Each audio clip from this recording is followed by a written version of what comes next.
Bonjour tout le monde, j'espère que vous allez tous très bien cette nouvelle semaine. Qui dit nouvelle semaine, qui dit notre rendez-vous pour notre petit jeudi de la semaine forcément.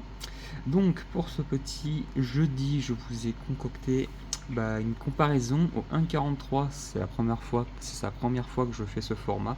Enfin, c'est la première fois que je fais, oui, cette échelle à ce format, je voulais dire. Donc écoutez, je me suis dit pourquoi pas, et puis on va voir si c'est les mêmes identiques ou s'il y a des différences comparées au 1.18 que je n'ai pas fait au 1.18. Enfin si, j'avais fait les anciennes mais pas les nouvelles. Au 1.18, donc on fera ça plus tard. Mais aujourd'hui on s'attaque donc au 1.43. Voilà, ça continue, on est encore sur du thème K2000 hein, forcément. Mais écoutez, c'est comme ça, j'ai pas le choix. Personne... Non bref, laisse tomber. Laissez tomber.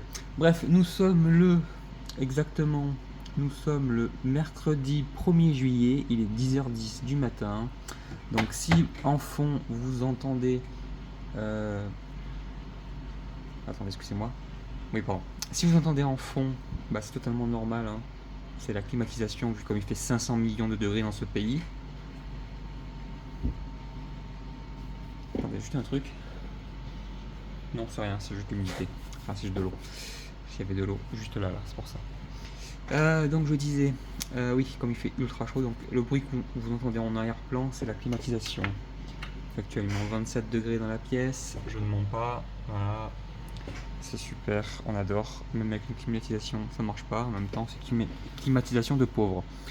Bref, donc on va s'attaquer donc aujourd'hui à Kit et à Car au 1.43 de chez Altaïa, voilà, je rappelle que j'ai fait des vidéos ultra détaillées de chaque véhicule, de chaque miniature individuellement.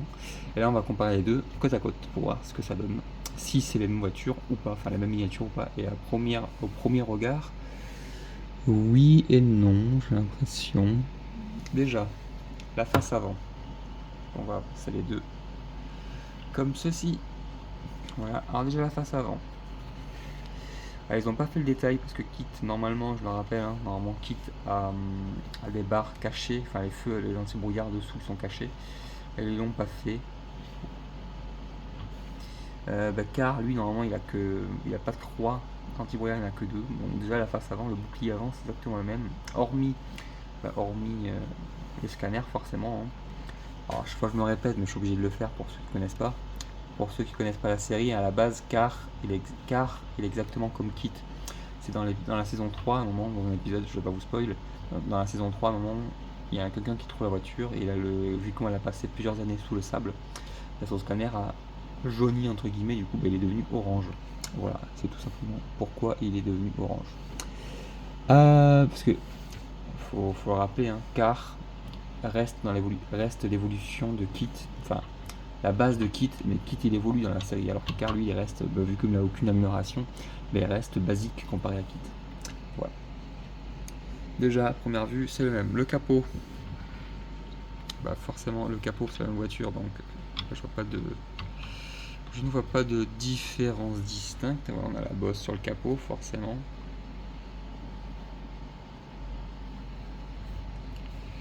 Non, c'est exactement pareil. J'ai l'impression que celle de Kit, non. Non, je pensais que celle de Kit était plus bombée. Un peu, non? Ouais, non, je pense que c'est un effet. Non, c'est un effet, je pense. Du coup, côte à côte, comme ceci, comme ce que ça donne. Alors, on a donc bien les aérations juste là, une ici et une ici. Là, on voit mieux sur le gris. Alors voilà, je vous explique pas pourquoi, vous regarderez mes vidéos, pourquoi cette couleur là, pourquoi est devenu cette couleur là. Pourquoi Car est devenu de cette couleur là alors qu'à la base il est devenu tout noir. Voilà, je vous laisse aller voir mes vidéos quand je parle de Car. Donc les jantes, on a les mêmes forcément, hein. C'est la même voiture, donc les mêmes jantes. Comme je dis à la base c'était la copie conforme de Kit. Ce qu'on peut voir déjà, ce que je remarque de différent, déjà c'est le T-top. Alors le T-top c'est le toit en verre qui peut se démonter pour faire une espèce de petit cabriolet.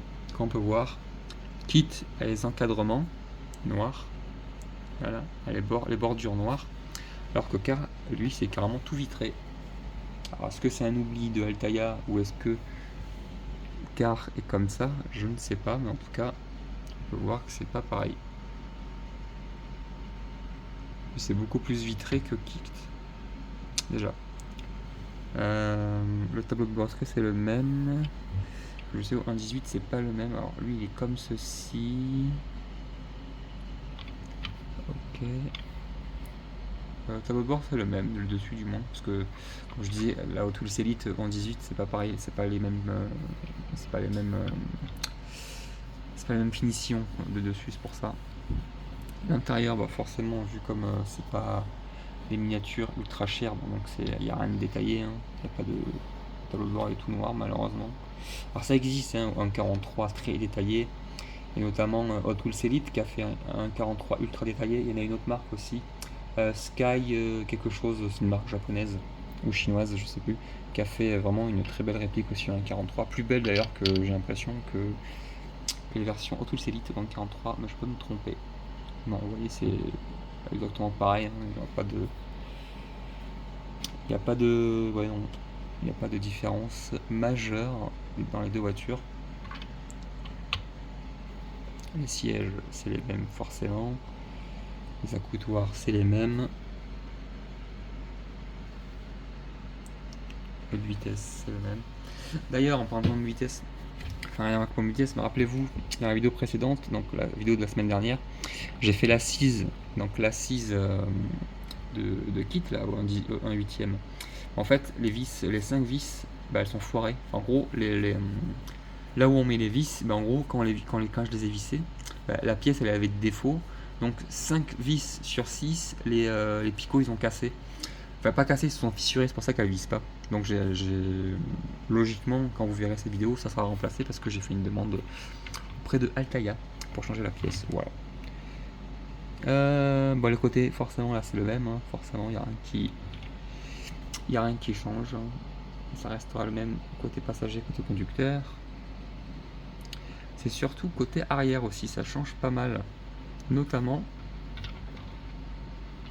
ici, vous allez voir. Hop, notamment le bandeau déjà. Le bandeau de kit est beaucoup plus noir que le bandeau de car. Je ne sais pas si vous remarquez ce que je veux dire. Vous voyez, déjà on a les fixations, on a les deux petites fixations au milieu que car n'a pas ou très moins prononcé. En fait, vous le voyez pas vraiment, mais moi je le vois bien. Voilà. Attends, je crois que ça va être mieux comme ça. En fait, vous voyez, la kit il est vraiment tout noir parce qu'il est vraiment fumé de ouf. Il est vraiment la vitre arrière, enfin les feux arrière est vraiment fumé. Alors que car, on voit un peu ouais, on voit. Vous voyez, voilà, ça, voilà. Vous voyez, on voit les feux justement. On voit les feux arrière. On les voit plus distincts. Ils sont beaucoup plus distincts. Voyez, on les voit bien là. On dirait d'abord, on dirait une Charger 69 en plus. Alors que kit, je le rappelle, lui pour lui c'est vraiment full noir. Alors j'ai pas fait attention dans la série si car à l'arrière, pareil, est beaucoup moins fumé. Alors ce que je parle c'est ça. Hein. C'est ça, hein, ce que je parle. Là, les deux côtés là. Vous voyez, on le voit bien là. Voilà, c'est de ça que je parle.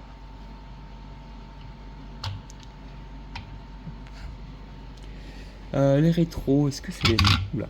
Les rétros, est-ce que c'est les mêmes? Ok, avec c'est les mêmes. Exactement les mêmes rétros. Bon, jusqu'à là, c'est pareil. Alors, il n'y a pas d'ouvrant pour du 1.43, malheureusement. Il y a certains 1.43 qui a des ouvrants, celle-ci ne l'a pas.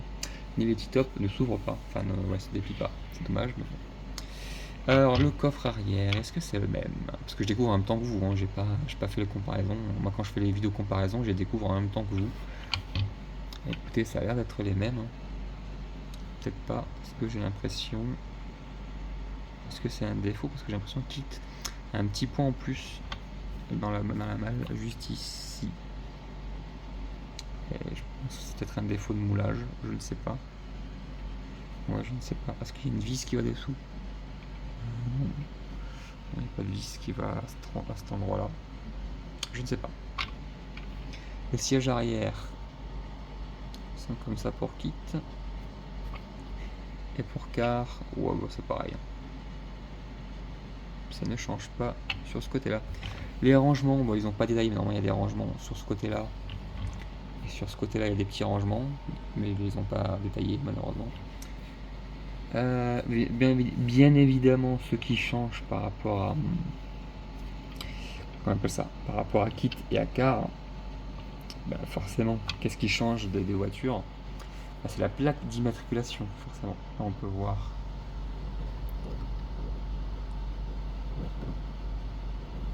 Ça veut bien faire le focus. Voilà. Donc Knight, hein, voilà, Californie, Knight. Et quand on passe, oui, et la car, oui, c'est beaucoup moins détaillé. Parce que, vous voyez là, on a beaucoup plus, on a le mois, en rouge c'est le mois, et la petite vignette en dessus de California, donc à côté du A de California, c'est l'année. Alors que là, c'est juste une plaque classique. Ouais, là, on voit bien en zoomé. Vous voyez, kit, comme je disais, le bandeau de kit est tout noir, un peu car. On aperçoit les feux à l'arrière, à l'intérieur. Donc ici, ici au-dessus de mon doigt là, ici et ici. Voilà.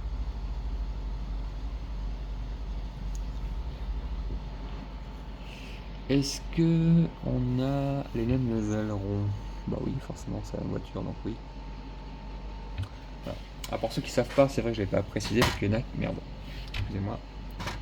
C'est vrai qu'il y en a qui connaissent pas, hein. Moi je pars du principe que vous connaissez tous, mais il y a des personnes qui connaissent pas, qui sont jeunes et qui découvrent la chaîne et les voitures.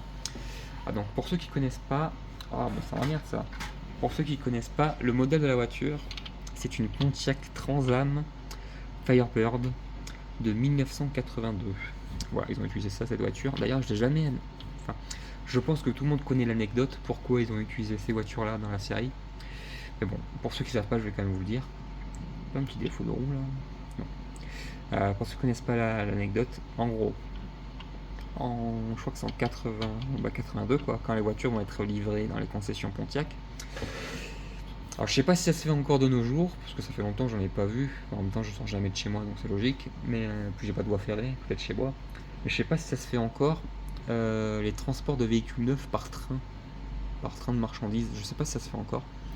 Mais bon bref, à l'époque en gros ils transportaient les voitures neuves, les Pontiac neuves sur le train. Mais le train a eu un accident et il a déraillé je crois. Je crois qu'il a déraillé ou il a percuté quelque chose. Il a soit déraillé, soit percuté quelque chose, mais je crois qu'il a déraillé le train.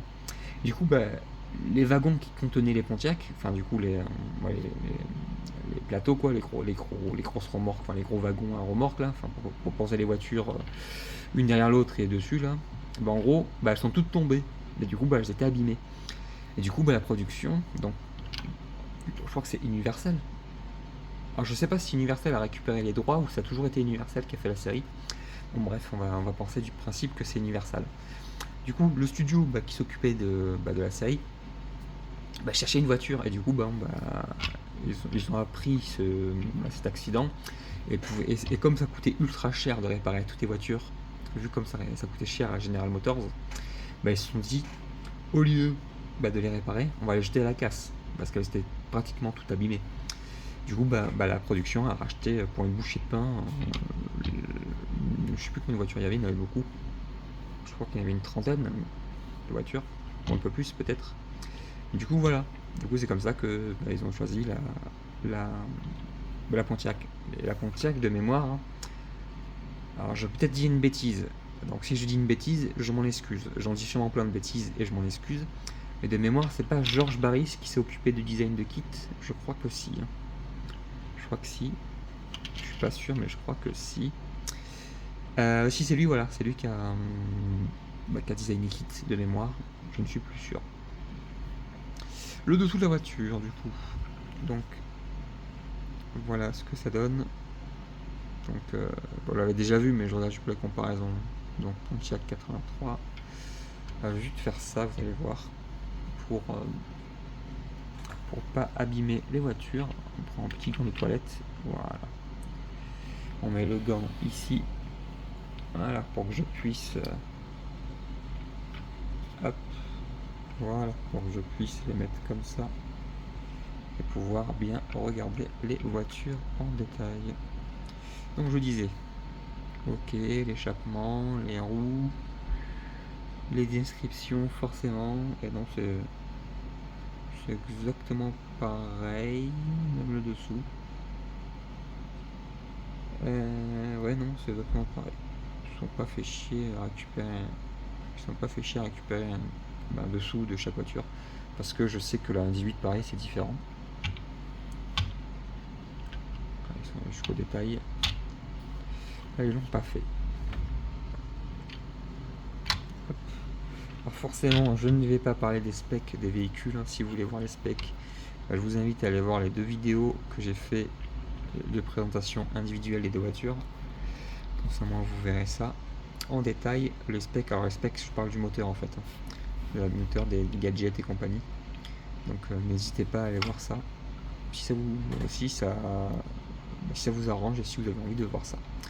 Je vais quand même vous dire le prix parce que je le dis dans l'autre vidéo, mais voilà, on peut le savoir. Alors le prix, moi c'est des cadeaux de Altaïa, donc je peux pas vous dire.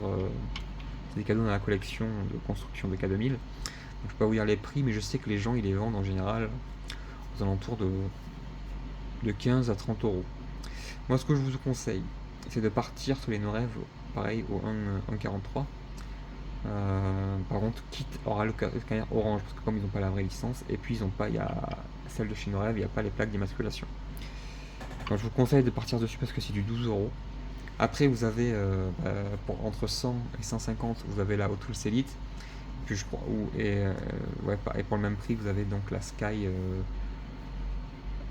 Sky quelque chose, je sais plus le nom exact en japonais, des voitures.